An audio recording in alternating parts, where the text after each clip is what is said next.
একটা খবর দেখে হাসবো নাকি কাঁদবো বুঝতে পারছি না। খবরটা হচ্ছে এই, খালেদা জিয়ার জন্য নাকি উদ্বিগ্ন শেখ হাসিনা। খালেদা জিয়ার স্বাস্থ্য পরিস্থিতিতে উদ্বিগ্ন শেখ হাসিনা। ভারতীয় সংবাদ মাধ্যম এই খবর দিয়েছে। সরকার কি তারেক রহমানের জন্য অপেক্ষা করছে? সময় শেষ হয়ে গেছে, তারেক রহমানের মেয়াদ শেষ। দর্শক, নির্বাচনের তফসিল ঘোষণা সব প্রস্তুতি শেষ। প্রধান নির্বাচন কমিশনারের ভাষণ রেকর্ড হয়েছে। সর্বশেষ ফর্মালিটি যেটা ছিল রাষ্ট্রপতির সাথে সাক্ষাৎ করা, সেটাও হয়েছে। এবং নির্বাচনের তফসিল ঘোষণার সময়সীমা নির্ধারণ করা হয়েছে। আগামীকাল বৃহস্পতিবার সন্ধ্যা ৬টায় আপনারা তফসিল শুনবেন। তারেক জিয়ার প্রবলেমটা কি আসলে? বাংলাদেশে ফেরত আসা না আসা নিয়ে। সেখানে আমি মূল কথা যেটা বলেছিলাম যে সামরিক বাহিনীর অফিসারদের সাথে তার যে বিহেভিয়ার, তার যে আচরণ, কখন 2001 থেকে 6 যে সরকারটা ছিল তার শেষের দিকে বলেছিলেন তার ইল বিহেভিয়ার, খারাপ আচরণ, টেলিফোন করে বাপ মাকে গালি দেওয়া, কেউ ফোন করলে তাকে বাপ মাকে বলছি না তুই ফোন করবি না, ফোন করছিস কেন বলে তাকে গালাগালি করা। আমি বলেছিলাম এগুলোকে ক্ষুব্ধ হয়ে তার এই যে কোমর ভেঙে দেওয়া যখন 111 ক্ষমতায় আসে। ভারত পাঁচাটা পত্রিকা প্রথম আলো জরিপ চালিয়েছে আওয়ামী লীগের কত পার্সেন্ট মানুষ সমর্থন করে। এর প্রতিবাদ আজকে করেছেন বাংলাদেশ সরকারের প্রধান উপদেষ্টার প্রেস সচিব শফিকুল আলম। মানুষই থাকবে না, আমি যা বলবো এখানে তাই আইন, আল্লাহর হুকুম। স্বাধীনতার পরে 54 বছর আমাদের ফাঁকি দেওয়া হয়েছে। ইসলামী দলগুলোকে বিভেদ অনৈক্য করে আলাদা করা হয়েছিল। আমরা এখন এক হবো, প্রত্যেকটি জায়গায় একজন ইসলামের পক্ষের লোককে ভোট দেবো। তাদের সব শাসন দেখা হয়ে গেছে, সবার আমলে দুর্নীতি হয়েছে। কিন্তু জামাত ইসলামীর 2 জন মন্ত্রী 5 বছর ছিল, 20 জন এমপি, আপনারা আমাকেও দাঁড়িয়ে পড়লে ভোট দিয়েছিলেন। 1 টাকার দুর্নীতির অভিযোগ কেউ কখনো করতে পারে না। আমরা দুর্নীতিগ্রস্তকে নির্বাচিত করব, আমরা সন্ত্রাসীকে নির্বাচিত করব, আমরা চাঁদাবাজকে নির্বাচিত করব, তাহলে আমরা কেমন করে প্রত্যাশা করবো যে সুশাসন আসবে? এই দায়টা জনগণের। সরকার কি তারেক রহমানের জন্য অপেক্ষা করছে? না, সময় শেষ হয়ে গেছে, তারেক রহমানের মেয়াদ শেষ। দর্শক, নির্বাচনের তফসিল ঘোষণা সব প্রস্তুতি শেষ। প্রধান নির্বাচন কমিশনারের ভাষণ রেকর্ড হয়েছে। সর্বশেষ ফর্মালিটি যেটা ছিল রাষ্ট্রপতির সাথে সাক্ষাৎ করা, সেটাও হয়েছে। এবং নির্বাচনের তফসিল ঘোষণার সময়সীমা নির্ধারণ করা হয়েছে। আগামীকাল বৃহস্পতিবার সন্ধ্যা 6টায় আপনারা তফসিল শুনবেন। বেশ নাটকীয়ভাবে পদত্যাগ করেছেন 2 উপদেষ্টা, আসিফ মাহমুদ সজীব ভুইয়া এবং বলা হচ্ছে যে বাংলাদেশের ক্ষমতাচ্যুত প্রধানমন্ত্রী শেখ হাসিনা ইমেইলে এক বিশেষ সাক্ষাৎকারে খালেদা জিয়ার দ্রুত সুস্থতা কামনা করেছেন। এই খবরে বলা হচ্ছে যে তিনি হাসপাতালে চিকিৎসাধীন বিএনপি চেয়ারপারসন খালেদা জিয়ার স্বাস্থ্যের অবনতিতে গভীর উদ্বেগ প্রকাশ করেছেন বলে ভারতীয় সংবাদ মাধ্যমের খবর। খালেদা জিয়ার বর্তমান সংকটাপন্ন শারীরিক অবস্থা এবং তিনি যেখানে চিকিৎসা নিচ্ছেন সেই হাসপাতালের নিরাপত্তা জোরদার করা বিষয়ে প্রশ্ন করা হলে শেখ হাসিনা বলেন, বেগম খালেদা জিয়া অসুস্থ হয়েছেন শুনে আমি অত্যন্ত উদ্বিগ্ন। আমি প্রার্থনা করি তিনি যাতে সুস্থ হয়ে উঠতে পারেন। এখন বলেন, এই খবরটা প্রকাশ হবার পর আমি ইত্তেফাকে দেখছি খবরটা, ভারতীয় পত্রিকাগুলো দেখিনি। ভারতীয় পত্রিকাগুলোর বরাদ দিয়ে হয়তো ইত্তেফাকে এই রিপোর্টটি করেছে। সেই অর্থ দাঁড়ায়, আমি এই জন্য বললাম যে এতে হাসবো নাকি কাঁদবো, যার কারণে আজকে এই পরিণতি। শেখ হাসিনা একটা ফেক মামলা, একেবারে মিথ্যা মামলা। এটা বোঝাই যাচ্ছে যে এই মামলা একটা বাতিল যোগ্য। এই মামলায় টেকনিক্যাল ত্রুটি বিচ্যুতির কারণে হয়তো কিছু জরিমানা হতে পারে, আইন আদালতের বিষয়, আদালত ইনফ্লুয়েন্স করে হয়তো জরিমানা পর্যন্ত করা যেতে পারে। কিন্তু তাই বলে 3 বছর উচ্চ আদালতে যাওয়ার পর উচ্চ আদালত আরো মহা সমারোহে সেটাকে 7 বছর করে 10 বছর দণ্ড দিল। তারপরে 2018 সালে তারপরে করোনা মহামারী হবার পর দেখলো যে কারাগারি মারা গেলে বিশাল একটা ঘটনা ঘটে যাবে, তারকে শর্ত সাপেক্ষে মুক্তি দিল। বাসায় থাকতে হবে, তিনি কোনো রাজনৈতিক কথাবার্তা বলতে পারবেন না, কোথাও যেতে পারবেন না, শুধু হাসপাতাল আর বাসা। এইভাবে একটা বন্দি জীবনের মধ্যে থাকলো। এবং তখন খালেদা জিয়ার আস্তে আস্তে বিভিন্ন অসুস্থতার খবর আসতে থাকলো। চিকিৎসা দরকার ছিল, উন্নত চিকিৎসা দরকার। পরিবার এবং দলের পক্ষ থেকে দফায় দফায় আবেদন করা হলো। এমনকি বিভিন্ন ব্যক্তিবর্গ যারা রাজনীতির সাথে সংশ্লিষ্ট না, সবাই নিবেদন করলো। আমি আওয়ামী লীগেরও জানি, তারা তো আর কথা বলতে পারেন না, তারা আসলে একটা অস্বস্তিতে ভুগছিল। বহু নেতা বলছিল যে এটা ঠিক হচ্ছে না। শেখ হাসিনার এই নিষ্ঠুরতা শেষ পর্যন্ত তিনি দেননি। শুধু তাই না, তার অসুস্থতা নিয়ে উপহাস আমি বারবার বলি যে এখনো আমার কানে বাজে তার কথাগুলো। লন্ডনের দলীয় কর্মী সবাই বলছিল যে প্রতিদিন তো শুনি মরে তো না, বয়স তো ইত্যাদি ইত্যাদি, আরো অনেকগুলো কথা, সবগুলো কথা আমার মনে নেই, কিন্তু এই কথাগুলো আমার মনে আছে। এই ধরনের উপহাস করলো যাকে নিয়ে, তার মৃত্যু সে কামনা করতেছে মনে প্রাণে। সে এখন উদ্বেগ প্রকাশ করতেছে, তার দ্রুত সুস্থতা কামনা করতেছে, প্রার্থনা করতেছে। এটা বিশ্বাসযোগ্য? আজকে নিজে বেকায়দায় তখন উদারতা দেখাচ্ছে, যখন ক্ষমতা ছিল, কিছু করার ছিল, তখন করলো না। তখন কত আইনের দোহাই দিল, অথচ আইনজ্ঞরা বলল যে এই যেহেতু তাকে সাময়িক মুক্তি দেওয়া হয়েছে, ওই আইনের অধীনেই তাকে চিকিৎসার জন্য মুক্তি দেওয়া যায়। স্বাধীন মালিক ক্যাটাগরিক্যালি আইনের ধারা উল্লেখ করে বলে দিল যে এই বিশেষ আইনে তাকে মুক্তি দেওয়া হয়েছে, সেই বিশেষ আইনে তার চিকিৎসার সুযোগ দেওয়া যায়। এই মানবিকতা তাকে স্পর্শ করলো না, করবে কেন? কারণ খালেদা জিয়াকে তো ওই অবস্থায় রাখছে, এর বাইরে তো বহু মানুষকে সে ওই যে কি বলে আয়না ঘরে বন্দি করে রাখছে, বিভিন্ন সেলে, বিভিন্ন গোপন কারাগারে বন্দি করে রাখছে বছরের পর বছর। তো তার যদি মানবিকতা থাকতো তাহলে তাদেরকে তো বিচার করতো, অপরাধ অথবা তাদের ছেড়ে দিত। জানে যে তাদের বিরুদ্ধে কোনো অপরাধ নেই, সেজন্য তাকে যে গোপন সেলে রাখতে পারে প্রচুর মানুষকে। এইরকম নিষ্ঠুরতা যার মধ্যে দানবীয় মনোভাব, সে তো খালেদা জিয়ার জন্য সেই আচরণটাই করবে। এখন উনিও মানবিক, এখন উনি অনেক উদার। লাভ আছে? এগুলি বিএনপি ভুলবে কখনো? কোনোদিনও ভুলবে না। কোনোদিনও বিএনপি নেতা কর্মীরা, বিএনপি বা খালেদা জিয়ার পরিবার তাকে ক্ষমা করবে না। সরকার কি তারেক রহমানের জন্য অপেক্ষা করছে? না, সময় শেষ হয়ে গেছে, তারেক রহমানের মেয়াদ শেষ। দর্শক, নির্বাচনের তফসিল ঘোষণা, সব প্রস্তুতি শেষ। সর্বশেষ ফরমালিটি যেটা ছিল রাষ্ট্রপতির সাথে সাক্ষাৎ করা, সেটাও হয়েছে এবং নির্বাচনের তফসিল ঘোষণার সময়সীমা নির্ধারণ করা হয়েছে। আগামীকাল বৃহস্পতিবার সন্ধ্যা 6টায় আপনারা তফসিল শুনবেন। এর মধ্যে দিয়ে এটা স্পষ্ট হয়ে গেল যে একদিন কেন অপেক্ষা। সাধারণত বাংলাদেশের প্রেক্ষাপট, বাংলাদেশের প্র্যাকটিস, যে যেদিন ভাষণ রেকর্ড করা হয় সেই দিনই তফসিল ঘোষণা করা হয়। তবে রাষ্ট্রপতির সাথে সাক্ষাতের ঘটনাটা সাধারণত একদিন আগে ঘটে। এবার একটু ভিন্নভাবে ঘটলো, রাষ্ট্রপতির সাথে সাক্ষাতের দিনেই তফসিল রেকর্ড করা হলো এবং একদিন পর সন্ধ্যা 6টায় আপনারা তফসিল শুনতে পাবেন। এখন একদিন ডিলে না করলে হতো, চাইলে আজকে রাত 8টা 9টা বা 7:30 7টায় তফসিল জাতিকে শুনিয়ে দিতে পারতো। সবকিছু ফাইনালাইজড হয়ে গেছে। এখন তারেক রহমানের জন্য অপেক্ষা। ঠিক আছে, একদিনের মধ্যে যদি আসতে পারে আরো আসুক, কিন্তু তফসিলের পরে আসবেন, তারপরে ভোটার হবেন, এটা হাস্যকর। জনগণ এটা মানবে না, এর বিরুদ্ধে জনগণ মিছিল করবে। যে এটা কেমন কথা? ভোটার না, হঠাৎ করে বাংলাদেশে এসেছে, তফসিলের পর তাকে আপনি ভোটার বানিয়ে নির্বাচন করার সুযোগ দিচ্ছেন। এই পার্সিয়ালিটি চলবে না, জনগণ মিছিল করতে পারে, সম্ভাবনা আছে। তো দর্শক, একটা বিষয় স্পষ্ট হয়ে গেল। দেখেন, আপনি চিন্তা করেন, বিএনপি, তারেক রহমান, এরা জনগণের সাথে প্রতারণা করছে সেই 24 সালের 5 আগস্ট থেকে। এরা বলছে যে এই তো আসছি, শীঘ্রই আসবো, শীঘ্রই আসবো, কিন্তু আসছে না। কিন্তু বার বললো যে আসবো আসবো, এই মাস শেষে, সেই মাস শেষে, কিন্তু শেষ পর্যন্ত আসবে না। এর মানে এরা প্রতারণা।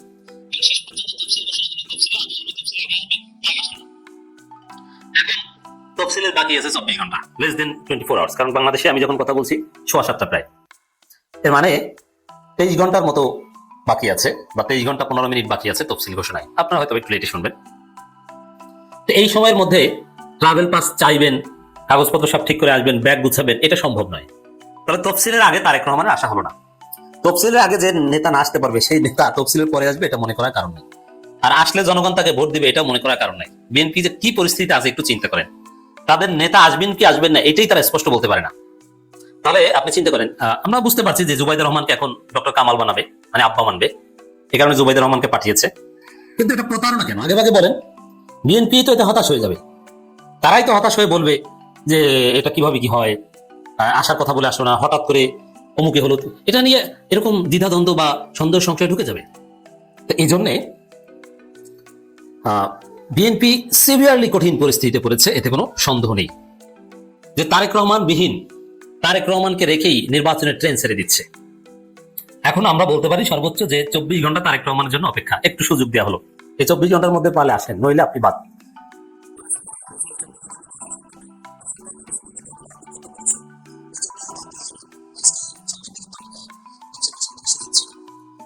এই 24 ঘন্টা সময় দিয়েছে, 24 ঘন্টা লাগে না লন্ডন থেকে আসতে। কিছু বলতেও পারবে না, কাউকে দায়ী করতে পারবে না। এটা নিশ্চিত পরাজয়ের দিকে, ডাকসুর মতো নিশ্চিত পরাজয়ের দিকে বিএনপি। বৃহস্পতিবার সন্ধ্যা 6টায় ঘোষণা করা হবে নির্বাচনের তফসিল, এর মানে ফাইনাল। আর কোনো সন্দেহ সংশয় নেই, তারেক রহমান নেই, তফসিল আছে। তারেক রহমান নেই, জামাত আছে। তারেক রহমান নেই, ডক্টর ইউনূস আছে। সবাই আছে, সব আছে, কিন্তু নেই শুধু তারেক রহমান। কেমন লাগে? আসবেন, এসে ভোটার হবেন, মামুবাড়ির আবদার, যখন তখন মামুবাড়ি ঢুকে যাবেন না। এটা বাংলাদেশ, আপনাকে একটা প্রসিডিউর মেনটেন করে আসতে হবে। আপনাকে নির্বাচন করতে হলে, আর নির্বাচন কমিশন চরম বিতর্কিত হবে মাঝপথে তারেক রহমানকে সুযোগ দিলে, ভোটার হতে দিলে। ভোটার তালিকার ফাইনাল ভোটার তালিকা প্রকাশ করা, যেমন কতজন ভোটার, এটা পাবলিশ করা হয়ে গেছে। তফসিলের আগেই ভোটার তালিকা প্রকাশ করতে হয়, কতজন ভোটার, কয়টা ব্যালট পেপার বানানো হবে, এর মানে যে যতজন ভোটার বাংলাদেশে ততটা ব্যালট পেপার বানানো হবে, কিছু বেশি বানানো হবে যদি নষ্ট হয়। কিন্তু সেই যতজন ভোটারের জন্য ব্যালট পেপার বানানোর টেন্ডার হয়েছে ততজন ভোটারের মধ্যে তারেক রহমান নাই।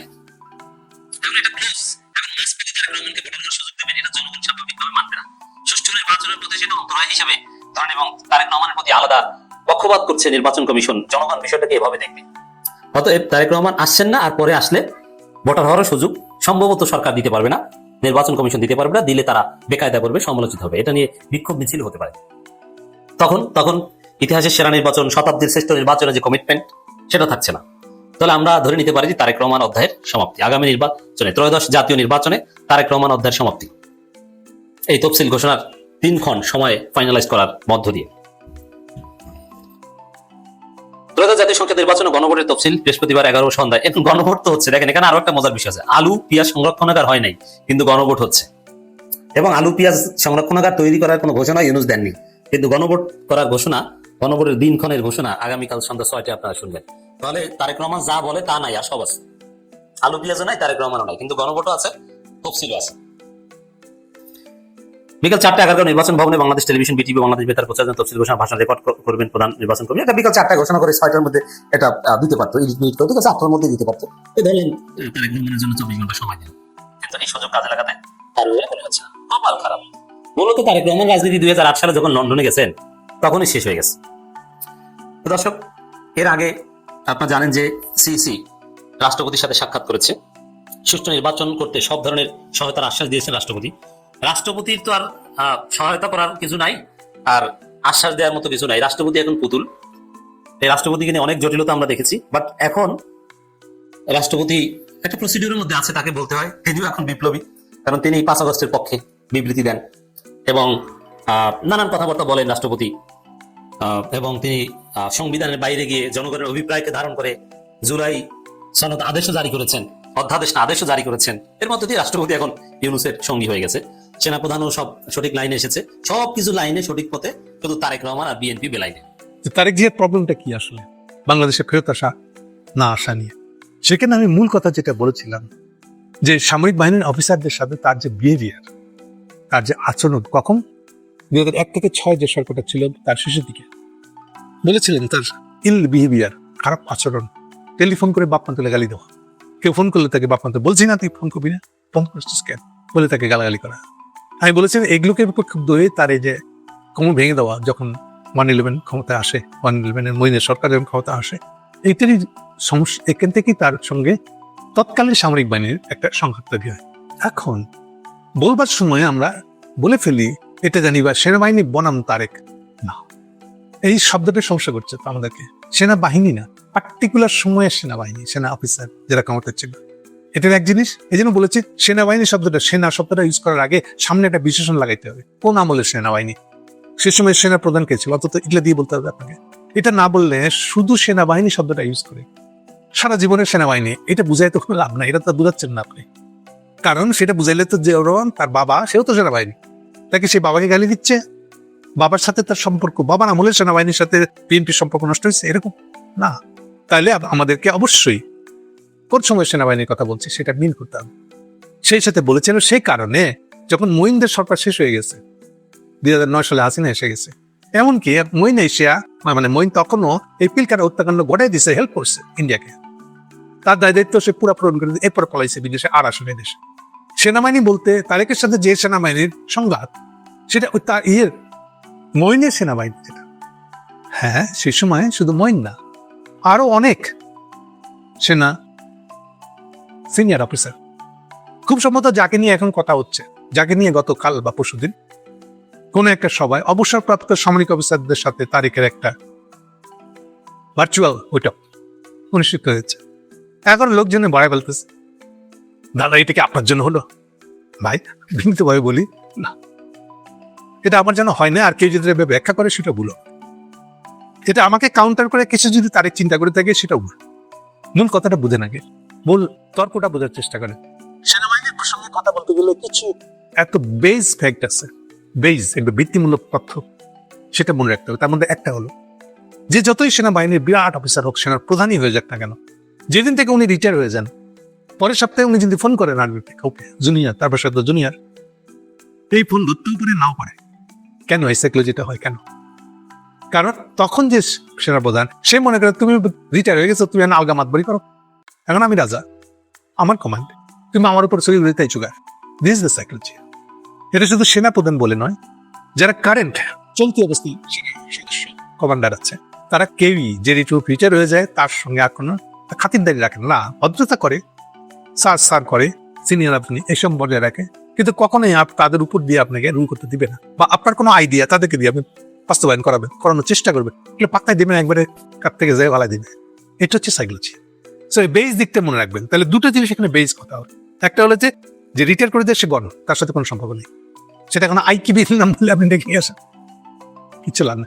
আপনার এই যে এখনকার জাহাঙ্গীর সাহেব আমাদের স্বরাষ্ট্রমন্ত্রী, উনি তো এককালে খুবই সিনিয়র ছিলেন, নেক্সট টু মঈন ছিলেন তো উনি, এখন উনি চেষ্টা করে আর্মির উপর এগুলো নিয়ে খবরদারি করতে, বরং উল্টাটা এখনকার ওয়াকারের সাথে তার অন্তত একবার বড় ধরনের ঝগড়া হয়েছে, কারণ উনি বুড়ান দাবি হচ্ছে আমি এখন স্বরাষ্ট্রমন্ত্রী, আপনি বললে আমাকে আপনার কথা শুনতে হবে নাকি? হচ্ছে পজিশনটা ন্যাচারাল এটা। এবং উনি তো প্রাক্তন সেনাবাহিনীর একটা বিরাট অফিসার বলে তো কিছু করতে যায় নাই।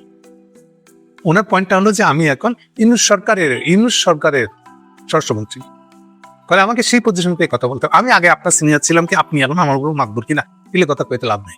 তাহলে মূল জিনিস হলো ওইটা, একটা হচ্ছে যে এক্স পুরাতন হয়ে সে পুরাতন, দুই যে যার উপরে আমার এখন আর কন্ট্রোল নাই, বা আমি এখন সেনাপ্রধান, আমি এখন আপনার উপর মাতবরি করি, সেটারও কোনো মানে নেই আসলে, সেটা কারণ বাস্তবে কোনো কাজ করবে না।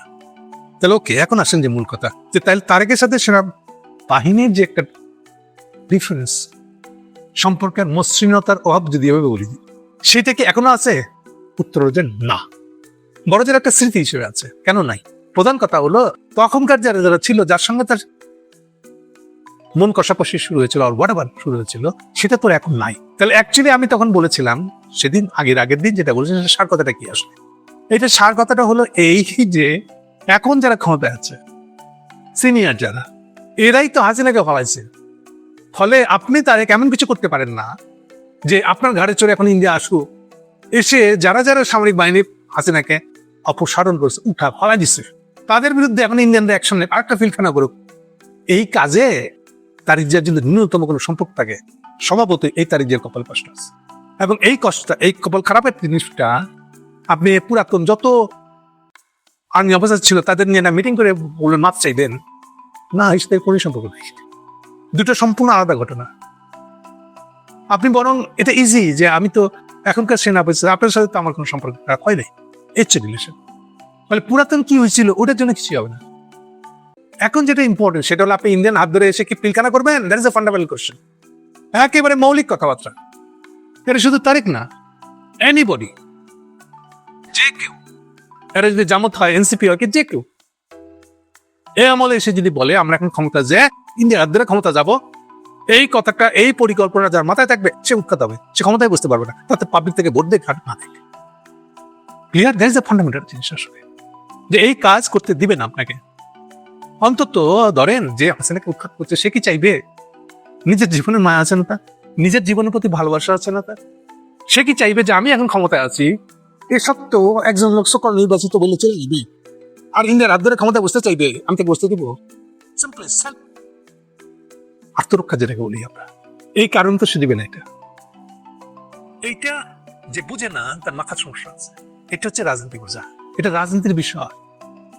ফোর্স, পাওয়ার, শক্তি, এগুলো সম্পর্কে আপনি ক্যালকুলেশন বুঝেন না। আপনার কি থাকে আপনি ইন্ডিয়াকে বকল দাবা করে নিয়ে ক্ষমতা আসবেন কেন? ওটা কি কোন সুসুরি আপনার জন্য? এইটা করার জন্য তো আপনি একটা কালপ্রিট হিসেবে হাজির হবেন বাংলাদেশে। আর ইন্ডিয়া আপনাকে কি দিবে? আপনাকে যদি ক্ষমতা এনে থাকে, বাংলাদেশে পাবলিক করছে, তার সত্ত্বেও আপনি ইন্ডিয়ার সাথে গলা মিলেছেন, এটা কোন আচরণ? এটা আমি অতীতে কোন জেনারেলের সাথে খারাপ আচরণ করছি, এখন মাফ চাইতেছি, এর সাথে কোনো সম্পর্ক নেই। সম্পর্ক হলো এখন আপনি ইন্ডিয়ার হাতে রাখছেন কিনা ক্ষমতা।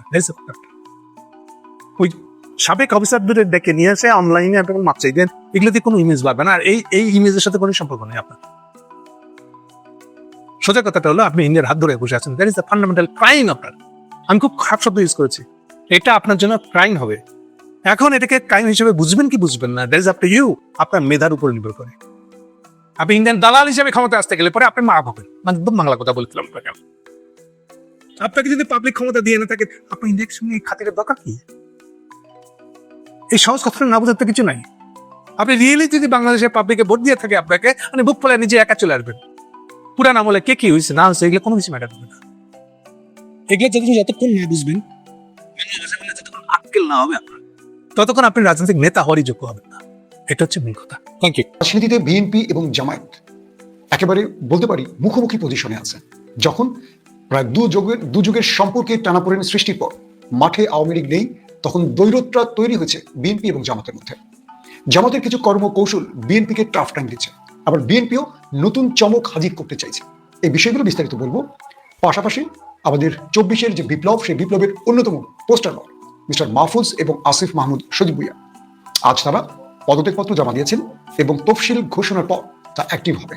তাহলে সেই মন্ত্রণালয় কারা বসবেন, আর আসিফ মাহফুজ যাবে কোন নৌকায়? চলুন আমরা বিস্তারিত প্রসঙ্গে চলে যাচ্ছি।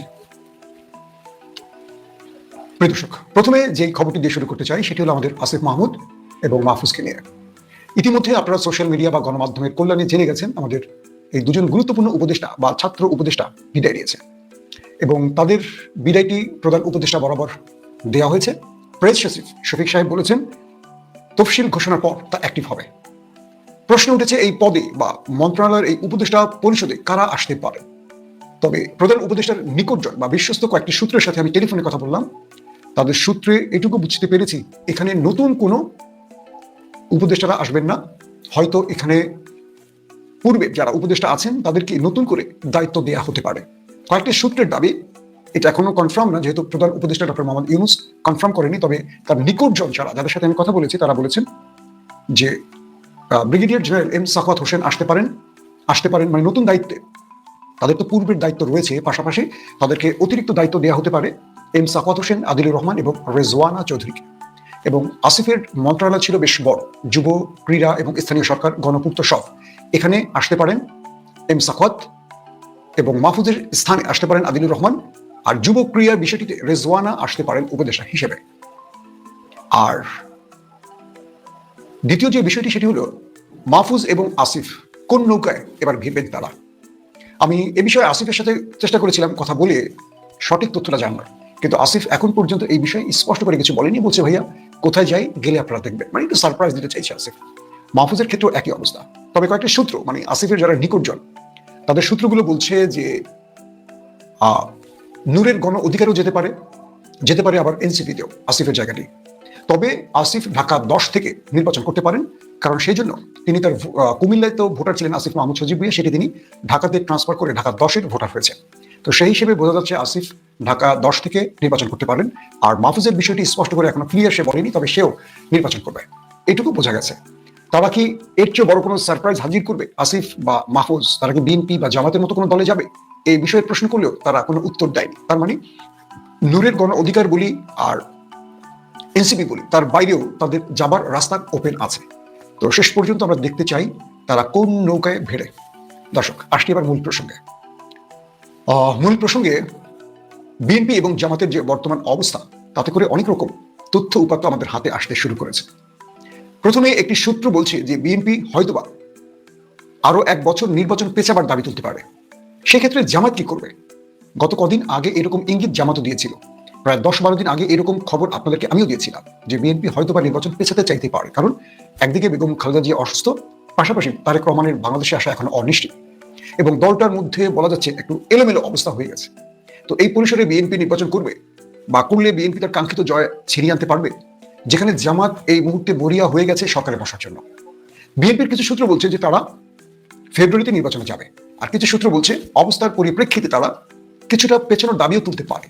এটা স্পষ্ট করে বলছে না, তারা দাবি তুলতে পারে এরকমটি তারা ইঙ্গিত করছে। তো এখানে যে বিষয়টি ঘটতে পারে, যদি বিএনপি কোনো কারণে নির্বাচন পেছানোর দাবি তোলে, কারণ বিএনপি মূলত নির্বাচনটা চেয়েছিল, সরকারের কাছ থেকে চাপও দিয়েছিল সরকারকে বিএনপি। এখন যদি নির্বাচনটা পেছায়, সেক্ষেত্রে বিএনপি জামাত কি করতে পারে? জামাতের কিছু কৌশল পূর্বেই সাজানো আছে এবং জামাত এই কৌশলটা স্পষ্ট করছে না। তবে কিছু কিছু সূত্র বলছে যদি বিএনপি নির্বাচন পেছানোর দাবি তোলে, সেক্ষেত্রে জামাত মানবে না, জামাত ফেব্রুয়ারিতে নির্বাচন চাইছে। আর দ্বিতীয়ত, যদি সরকার রাজি হয়ে যায় বিএনপির দাবি অনুযায়ী 1 বছর পেছাতে, তার মানে ইউনূস সরকার আরো 1 বছর মেয়াদ বেশি পাবে। এই তো সেক্ষেত্রে জামাতের দাবি থাকবে স্থানীয় সরকার নির্বাচনগুলো এই 1 বছরের মধ্যে করে ফেলতে হবে, অর্থাৎ সংসদ নির্বাচনের আগেই গণভোট এবং স্থানীয় সরকার নির্বাচনের দাবিটা জামাত তুলবে জোরে সোরে, এবং সেটা বাস্তবায়ন করার জন্য জামাত চেষ্টা করবে, এমনও ইঙ্গিত পাওয়া যাচ্ছে। আসছি দুটো দলের মধ্যে অঘটনের ইঙ্গিতে। তারেক রহমান বক্তব্যে বলেছিলেন আপনারা মার্কা দেখে ভোট দেবেন। সোশ্যাল মিডিয়া তারেক রহমানের এই বক্তব্যটি নিয়ে বেশ আলোচনা চলছে। নেটিজেনরা বলছেন তারেক রহমান কি তার প্রার্থীদের, যোগ্য প্রার্থীদের সিলেক্ট করতে পারেননি, তাহলে মার্কার কথা বললেন কেন? তবে তারেক রহমানের এই বক্তব্যের ইঙ্গিতটি হলো ধানের শীষ বাংলাদেশের মেহনতি মানুষের প্রতীক, ভালোবাসার প্রতীক, এবং বাংলাদেশকে স্বনির্ভর করার ক্ষেত্রে এই মার্কাটি যথেষ্ট ভূমিকা রেখেছে। এবং জিয়াউর রহমানের হাত ধরে যে যাত্রাটা শুরু হয়েছে, বেগম খালেদা জিয়া তা পূর্ণ বাস্তবায়ন করেছে বাংলাদেশের মানুষের জন্য। আমি একটি কমেন্টের অপেক্ষায় আছি, কমেন্ট আমার চোখে এখনো পড়ছে না। দর্শক, দ্বিতীয় যে বিষয়টি সেটি হলো জামাতের মধ্যে বেশ কিছু পরিকল্পনা তৈরি হয়েছে। ইতিমধ্যে সারা বাংলাদেশে জামাত মাঠ প্রশাসনের তালিকা তৈরি করেছে, এবং যে মাঠ প্রশাসন জামাত তৈরি করেছে সেই মাঠ প্রশাসনে তারা দেখার চেষ্টা করছে আসছে নির্বাচনে কোন কোন ক্ষেত্রে কোন কোন কর্মকর্তা, সেটা পুলিশ হোক, ডিসি হোক, ইওনো হোক, টিএনও হোক, যারাই হোক, তারা নির্বাচনের জন্য বড় বাধা হতে পারে। এক, বিভিন্ন জায়গায় বিএনপির কিছু কর্মীরা একটু উৎসুক হচ্ছে বা একটু অ্যাগ্রেসিভ হচ্ছে, তাদের ব্যাপারে সেই অঞ্চলগুলোতে জামাত একটু কঠোর পদক্ষেপ নেওয়ার প্রস্তুতি নিচ্ছে। এক। 2 নম্বর, জামাত সারা বাংলাদেশ থেকে তাদের বিশ্ববিদ্যালয় থেকে মেধাবী ছাত্রদেরকে প্রতিটি আসনে ভাগ করে নিয়ে যাচ্ছে, যারা আসছে নির্বাচনে বড় রকম প্রচারণায়, মানে কি বলবো, যে সারপ্রাইজ দেওয়ার মতো যোগ্যতা রাখে, তারা একটা বড় খেলা দেখাতে পারে।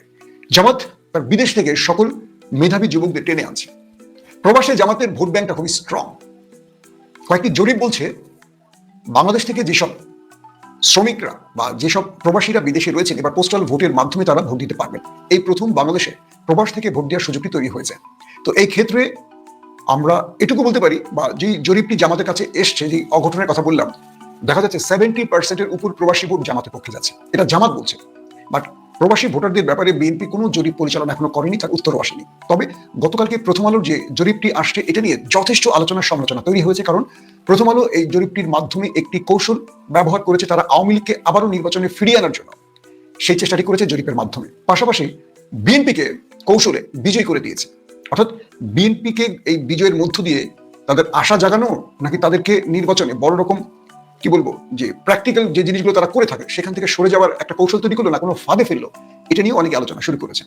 তবে একটি বিষয় আমাদের কাছে ভালো লেগেছে, সেটা হলো বিএনপি ক্রমান্বয়ে তাদের যে প্রার্থীদেরকে সিলেক্ট করেছেন প্রতিটি আসনে, আস্তে আস্তে তারা সেই অঞ্চলগুলোতে, তাদের পুরনো ঘাঁটিগুলোতে আবারও তাদের অবস্থান শক্তভাবে জানান দিচ্ছে, এবং বিএনপিও চেষ্টা করছে সোশ্যাল মিডিয়ার মাধ্যমে নতুনভাবে ফিরে আসতে। তবে রাজনৈতিকভাবে বিএনপি এবং জামাত আবারও মুখোমুখি হচ্ছে বিভিন্ন গুজব নিয়ে, তাই গুজবের ব্যাপারে সর্বোচ্চ সতর্ক থাকতে জামাত। আবার বিএনপির ক্ষেত্রে এআই নির্ভর অনেক ভিডিও পিকচার দিয়েও তারা প্রতিদ্বন্দ্বী প্রার্থীকে ঘায়েল করার চেষ্টা করছে।